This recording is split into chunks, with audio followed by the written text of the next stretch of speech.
హనుమకొండ జిల్లా హసన్పర్తి మండలం సీతమ్మపేటలో ఈవాలి దీవాలి పండుగను పురస్కరించుకుని నేతకని కులస్తుల బతుకమ్మ సంబరాలు వైభవంగా ముగిశాయి. 3 రోజుల పాటు కొనసాగిన వేడుకల్లో వివిధ ప్రాంతాల నుండి బంధువులు సీతంపేటకు చేరటంతో గ్రామం సందడిగా మారింది. వేడుకలలో పురుషులు చెరువు పొలం నుంచి రేగడి మట్టిని సేకరించి పాటలు పాడుతూ ఇంటికి తీసుకువెళ్లారు. బోడెత్తుల ప్రతిమలను గురువులను తయారు చేసి కేదారేశ్వర స్వామి వ్రతం ఉపవాస దీక్షతో కుటుంబ సభ్యులు మొక్కులు చెల్లించారు. రెండవ రోజున అలంకరించిన బోడెత్తుల విగ్రహాలతో కోలాటాలు మేళతాళాలతో ఊరేగింపు నిర్వహించబడుతుంది. చివరి రోజు పువ్వులతో అలంకరించిన బతుకమ్మలను పురుషులు మహిళలు ఎత్తుకొని ప్రధాన రహదారిపై భారీ ప్రదర్శన చేశారు. సంగీతం ఆటపాటలతో నిండిన ఈ ఉత్సవం బతుకమ్మ పోయిరా గౌరమ్మ అంటూ గ్రామ ప్రజలు చెరువులో బతుకమ్మలను నిమజ్జనం చేయడం ద్వారా ముగిసింది. ఈ కార్యక్రమంలో మాజీ సర్పంచ్ జనగం శరత్ కుమార్, మాజీ ఎంపీటీసీ బండారి రజిత, చేరాలు మీ సేవ సెంటర్ నిర్వాహకులు అశోక్, గ్రామ శాఖ అధ్యక్షులు జాడి రాజు గాంధీ తదితరులు పాల్గొన్నారు. నా పేరు శరత్ కుమార్, సీతంపేట మాజీ సర్పంచ్. మాకు దీపావళి పండుగకు 3 రోజులు అంగరంగ వైభవంగా పండుగ జరుపుకోవడం జరుగుతుంది. మొదటి రోజు మట్టి తీసుకొస్తాం. మట్టి తీసుకొచ్చి పెద్ద ప్రతిమలు చేస్తాం. తెల్లారి కోలాటాలతో ఊరేగింపుగా అందరం వెళ్ళి కుంట్లో నిమజ్జనం చేయడం జరుగుతుంది. 3వ రోజు బతుకమ్మ ఆడతాం. ఆడ మగ తేడా లేకుండా అందరం కలిసి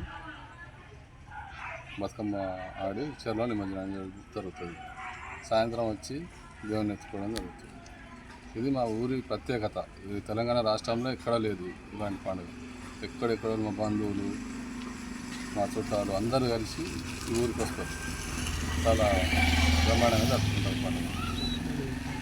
మా నేతకాని కుల ఆచారం ఇది. మా పూర్వీకుల నుండి వస్తుంది. గత 100 ఏళ్ళ పైబడే ఉన్నది. అప్పటి నుండి ఇప్పటి వరకు ఇక మా పెద్దోళ్ళు చెప్తుండ్రు, తరతరాలుగా ఒకరిని చూసి ఆచారం పోగొట్టుకోకుండా ముందు రావడం జరుగుతుంది.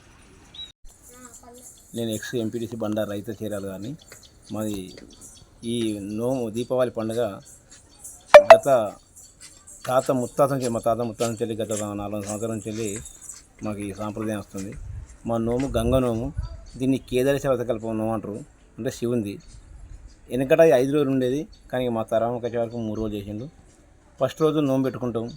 మంగళవారం నోము పెట్టుకున్నాక దేవుని దించినాక కట్టకు పోయి రేగడి మట్టి తెచ్చి నైట్ పూట ఇట్లని తయారు చేసి వాటి మీదకి పిండి పదార్థాలు అంటే నాగలి, దుత్తలు, కోల ఇవన్నీ వెనకటి నాగలి పదార్థాలు ఎట్లా ఉంటాయో అట్లా పిండి వంటలతో చేసి ఆ ఎడ్లను అలంకరించి తర్వాత పూజ చేసి పడుకుంటాం. వాటి చేసిన ఎడ్లను కూడా నిద్రపుస్తాం. తెల్లారి మళ్ళీ అందరం పిల్ల పాపలతో అందరూ స్నానం చేసి 3 గంటల వరకు నిమజ్జనానికి బయలుదేరుతాం. బయలుదేరి అక్కడ నిమజ్జనం చేసినాక బాబామ్మద వర్షం వాళ్ళు ముఖాకులు చల్లుకొని నీళ్ళు చల్లుకొని మన రాంగా పాటుపడకుండా ఇంటికి వస్తాం. ఇంటికి వచ్చినాక సుంకు పడతాం. మేము సుంకు పట్టినాక మాకు అరిసే గుంటలు బియ్యం వస్తాయి. అంటే ప్రతి ఇంటికి ఖచ్చితంగా వస్తాయి. కొందరికి రావు, కొందరు మళ్ళీ రానంటే ఒక అనుమానం అడిగా ఖచ్చితంగా వస్తాయి. మాకు నైట్ ఒక మంచిగా వచ్చినప్పుడు అది మా దేవుని హృదయాన్ని మా కేదారేశ్వర వ్రతం అందరూ మేము భావించి మొక్కుతాం. తెల్లారి మళ్ళీ మా ఆడవాళ్ళు ఆ నైటే సుంగు పెట్టినాక నైట్ మళ్ళీ మా ఆడవాళ్ళు గురుగులు చేస్తారు. మేము తెచ్చిన మట్టితో గురుగులు చేస్తారు. 11 అంతరాలు 21 అంతరాలు అని చేసి ఆ కుండలో పెడతారు. ఆ కుండ మళ్ళీ తెల్లారి అందరూ స్నానం చేసి బతుకమ్మ పేర్చుకొని 3 గంటల వరకు బతుకమ్మ ఆ గురుగులు ఆ కుండలో పెట్టుకున్న దాని ఒక షిబ్బి బతుకమ్మ పెట్టుకొని ఎత్తుకొని పోతాం. బతుకమ్మ మళ్ళీ సేమ్ శ్రీలక్ష్మి ఎట్లా మన దసరా ఎట్లా ఆడుతాం ఇప్పుడు అట్నే అదే పాట పాడుకుంటూ నిమజ్జనం బయలుదేరుతాం. కట్ట పోయినాక బతుకమ్మ ఆడి నిమజ్జనం చేసినాక ఆడవాళ్ళు వర్షం వాళ్ళు గంధం మూసుకుంటారు. అలా గౌరమ్మ ఉంటుంది బతుకమ్మ మీద. ఆ గౌరమ్మను మింగుతారు.